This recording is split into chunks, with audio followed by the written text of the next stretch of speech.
पंजाब की चलिए, देश के एक कृषि मंत्री हैं और आपके यूपीए के बहुत प्रमुख सदस्य हैं शरद पवार जी। महाराष्ट्र के होंगे लेकिन यूपीए के भी हैं। उन्होंने 8 मई 2012 को इस संसद में जवाब दिया, लोकसभा में, इसी साल। Percentage of estimated losses in major products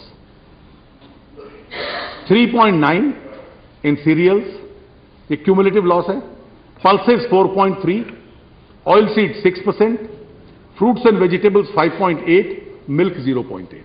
तो जो पंजाब वाला आंकड़ा है वो यूपीए ने स्वीकार कर लिया और इस संसद को बतला दिया कि ये आंकड़ा है।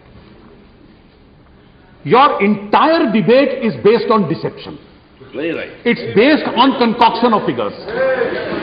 So you exaggerate the amount of wastage, create a horror situation, and then say therefore cold storages are required, cold storages are rocket science, and therefore our food supply chain must be handed over to the foreigners. Whether it creates unemployment or is destructive of employment, and then have some small debating arguments to say one DIPP official circulated a note, that is what that note said. Mr. Chairman, this is the experience of the other countries. आप market share देखिए उन दो देशों का। मैंने अभी उदाहरण दिया, ब्राजील का स्टोर है पाउ डी एक्यूअर।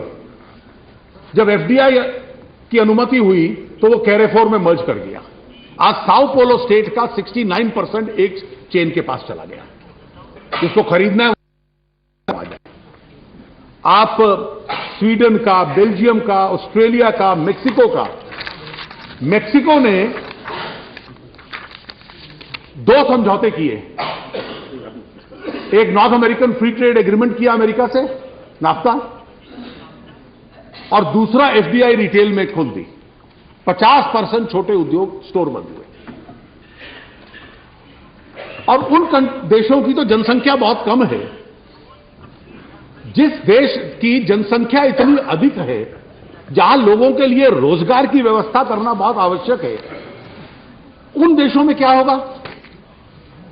और अंत में इस तरह का एक उदाहरण दे दो कि वॉलमार्ट ने किसी देसी कंपनी के साथ एक स्टोर खोला है, 6000 आदमियों को, किसानों को लाभ मिल गया। पेप्सी ने आलू उगाए तो उसमें 500 एकड़ में ऐसी फसल हो गई। In economic theory this is called the fallacy of composition.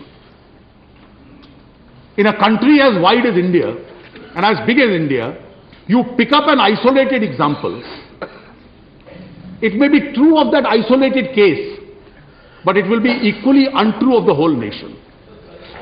Therefore, 500 एकड़ में जो हो सकता है, मान लो मेरा 5 एकड़ का फार्म है और उसमें बहुत अच्छी फसल होती है, लेकिन इसका यह मतलब नहीं कि पूरे देश में उसी प्रकार की फसल होगी।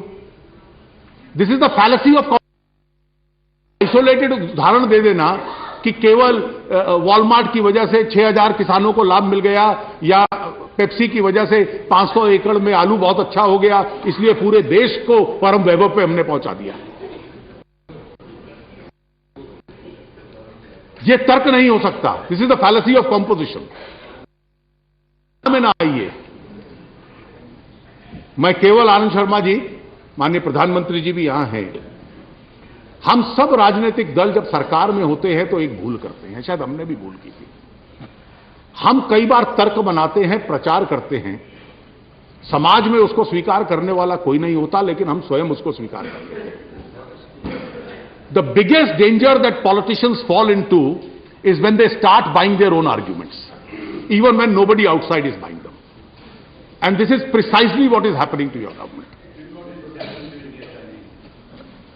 Sir, my view is, India with its size, with its population, with the kind of unemployment it will generate, the adverse impact on manufacturing jobs, the displacement of retail jobs, this is not the time that you have to introduce this policy.